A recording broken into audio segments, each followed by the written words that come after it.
Existe um negócio chamado efeito Cantillon. Cantillon foi um economista no século XVIII e tal. E o que é o efeito Cantillon? O efeito Cantillon diz que a forma como o dinheiro entra na economia importa, né?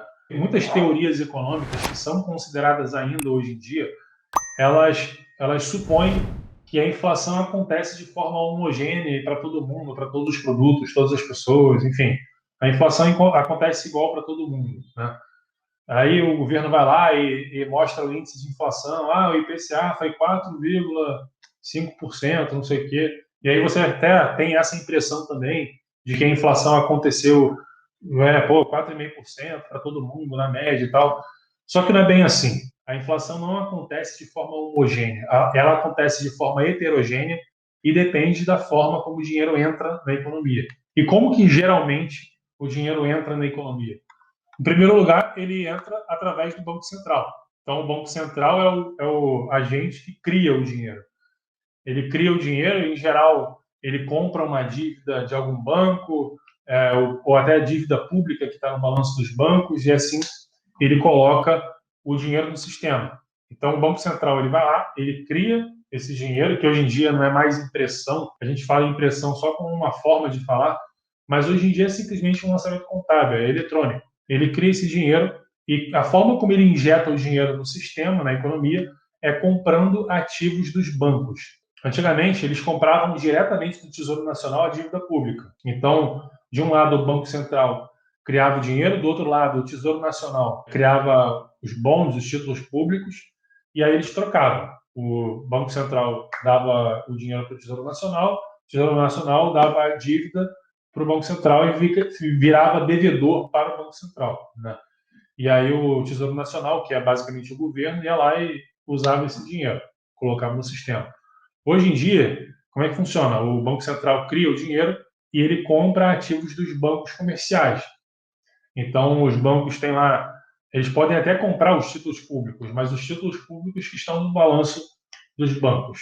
Ou seja, indiretamente ele continua comprando títulos públicos. Mas eles podem também comprar títulos privados, ou como aconteceu mais bizarramente nos últimos anos, eles têm comprado ações, ETFs, enfim, coisas do tipo. E aí, beleza, o dinheiro ele entra em primeiro lugar na máquina estatal, né?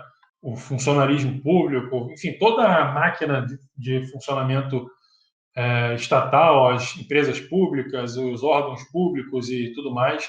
Então, o dinheiro entra aqui, né, vira gasto do governo, coisas do tipo. Depois, ele entra para a dívida soberana dessa forma, né, que eu falei, o Banco Central pode comprar dívida pública direto dos bancos, fazendo essa injeção de dinheiro. Ele entra no mercado de capitais e aí só por fim que ele vai entrar na economia real. O mercado de capitais aqui são grandes empresas, grandes corporações, bancos comerciais, detentores de ativos financeiros, né? E só por último que ele vai entrar na economia real. E o que significa entrar na economia real? É cair ali no bolso do pequeno empresário, do trabalhador assalariado, do pequeno empreendedor, né? No bolso do grosso da população, da maioria das pessoas, né? Só que percebe o seguinte, que isso aqui não é rápido, não acontece num dia, né? Isso vai acontecendo ao longo do tempo, de dias, semanas, talvez meses. E quando o dinheiro vai entrando aqui, vai caindo na mão dessas pessoas, desses agentes aqui mais acima, na cadeia alimentar monetária, digamos assim, essas pessoas vão usando esse dinheiro antes da galera que está aqui embaixo. Se eles vão usando antes, eles já vão causando inflação antes de todo mundo. Eles se beneficiam primeiro desse dinheiro novo que entra na economia. Para vocês entenderem melhor, vamos voltar para o exemplo lá do meteoro de ouro que caiu no mundo, né? Vamos supor que eu tenho uma casa com um quintalzinho, ele caiu no meu quintal. Caiu lá e não contei para ninguém. Vamos supor que isso fosse possível. Eu não contei para ninguém. Cara, eu vou guardar para mim esse meteoro de ouro e não vou contar para ninguém, mas eu vou começar a gastar. Imagina que eu tivesse uma vida normal, aí do nada eu começo a andar de Lamborghini na minha vizinhança, ou eu me mudo para uma casa maior, eu começo a gastar esse dinheiro. E aí, imagina que eu começo a gastar no meu bairro, né? E, pô, no meu bairro, tem lá os comerciantes que costumam vender seus produtos por preços normais, assim e tal, mas como eu comecei a gastar muito, eu aumentei a demanda, né? Isso vai fazer com que, em algum momento, ele eleve os preços, né? E aí, daqui a pouco, eles vão estar ganhando tanto dinheiro de mim, porque eu estou gastando mais ali no meu bairro, que eles também vão começar a gastar mais. E aí eles vão começar a gastar mais na cidade, né?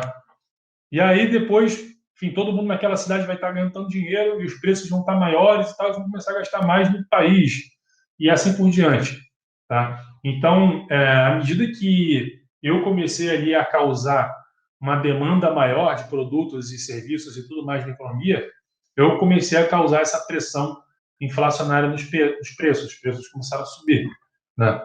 O último cara que vai pegar aqui, vai colocar a mão nesse dinheiro, ele vai gastar quando os preços já subiram. Já era, já subiu. Tá? Esse é o efeito Cantillon que explica o porquê de a inflação causar desigualdade.